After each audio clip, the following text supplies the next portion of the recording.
نعرہ رسالت کو پھیلانے نکلے ہیں۔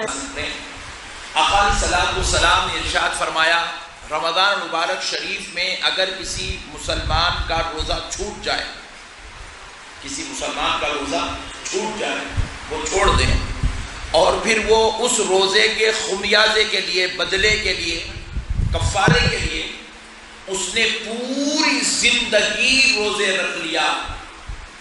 حضور ارشاد فرمایا پوری زندگی کے روزے ایک طرف ہونے کے بعد بھی وہ رمضان کے ایک روزے کے برابر نہیں ہو سکتا۔ پوری زندگی کے روزے ایک طرف اور رمضان مبارک شریف کا روزہ ایک طرف۔ ساری زندگی روزے رکھنے پر جتنا ثواب، جتنا مقام، جتنا مرتبہ ملتا ہے وہ ساری زندگی کے روزے رکھنے کے بعد بھی رمضان شریف کے ایک روزے کا مقابلہ نہیں کر سکتا، اس کے ایک روزے کا حق ادا نہیں کر سکتا، اس ایک روزے کے برابر کا ثواب نہیں پا سکتا۔ اللہ رب العزت رمضان مبارک شریف میں جو بندے کو عطا کرتا ہے، تو اس سے پتا چلتا ہے کہ رمضان مبارک شریف کا ایک دن جو روزے میں گزرتا ہے وہ ایک زندگی کے برابر ہے، ایک زندگی کے برابر ہے۔ اب آپ ذرا غور کر کے دیکھیں، اللہ رب العزت قرآن پاک میں رمضان کی رات کی عظمت بیان کرتا ہے۔ اللہ رب العزت ارشاد فرماتا ہے لیلۃ القدر خیر من الف شہر، اللہ کہہ رہا ہے لیلۃ القدر 1000 مہینوں سے بہتر ہے۔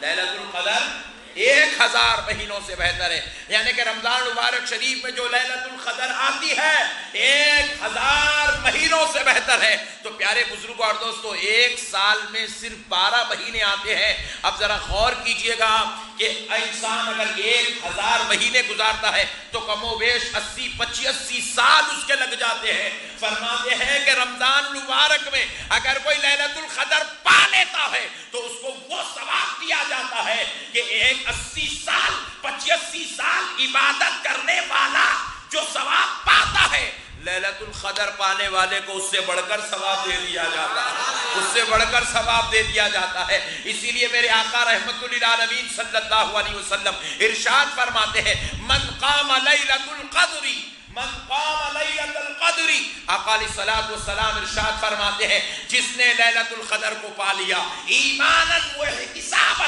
ایمان کے حالت میں اور ثواب کی نیت سے، حضور آگے ارشاد فرماتے ہیں غفر له ما تقدم من ذنبه، اللہ تعالی اس کو گناہوں سے ایسے پاک ایسے پاک ایسے پاک کر دیتا ہے جیسے کہ اس نے کوئی گناہ کیا ہی نہیں ہے۔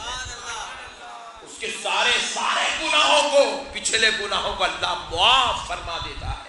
میرے پیارے بزرگوں اور دوستوں، غور کرنے والی بات ہے کہ لیلۃ القدر پانے والے کو اللہ صرف ایک رات کے بدلے میں 1000 مہینوں کی عبادت سے زیادہ ثواب بھی دیتا ہے، ماضی کی زندگی کے سارے گناہ معاف کر دیتا ہے۔ تو پتا چلا رمضان کی ایک لیلۃ القدر، ایک رات ایک زندگی کے برابر ہے، ایک زندگی کے برابر ہے، بلکہ ایک زندگی سے بڑھ کر ہے۔ میرے معزز سامعین، ہم نے اس رمضان کی اہمیت کو نہیں سمجھا ہے، اس رمضان کے مقام و مرتبے، اس کی فضیلت کو نہیں سمجھا۔ آج ہمارے پاس افسوس اسی بات کا ہے، آج ہمارے معاشرے کے اندر ہم دیکھتے ہیں لوگ رمضان کے ساتھ بھی جو ہے نعوذ باللہ کوتاہیاں کرتے ہیں۔ لیکن آؤ دوستو، جو فضیلت آپ کو میں اب سناؤں گا تو آپ کو پتا چلے گا کہ رمضان المبارک شریف کا مقام کیا ہے۔ فرمایا جاتا ہے، دیکھو عام دنوں کی بات اگر آپ دیکھ لیں تو آپ کو پتا چلے گا کہ عام دنوں میں روز آپ نماز پڑھیں گے تو ثواب ملے گا، عام دنوں میں نماز پڑھیں گے تو ثواب ملے گا۔ لیکن اب جیسے ہی آپ نماز کے باہر نکل گئے، لیکن اب کوئی ثواب، آپ کام کریں گے تو ثواب ہے ورنہ کوئی ثواب نہیں ہے۔ آپ جو ہے قرآن کی تلاوت کریں گے تو عام دنوں میں ثواب ہے ورنہ کوئی ثواب نہیں ہے۔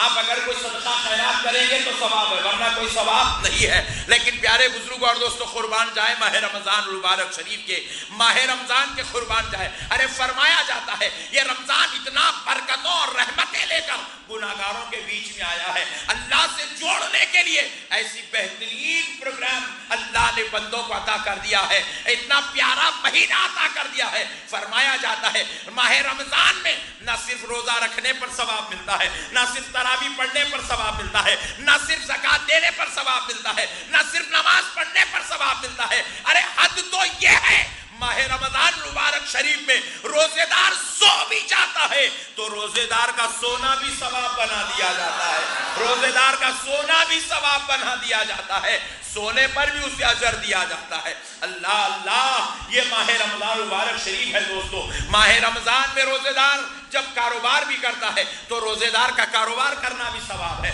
روزے دار کا چلنا پھرنا بھی ثواب ہے، روزے دار کا مسجد میں آنا مسجد سے جانا بھی ثواب بنا دیا گیا۔ روزے دار کی ہر ادا اور حرکت کو ثواب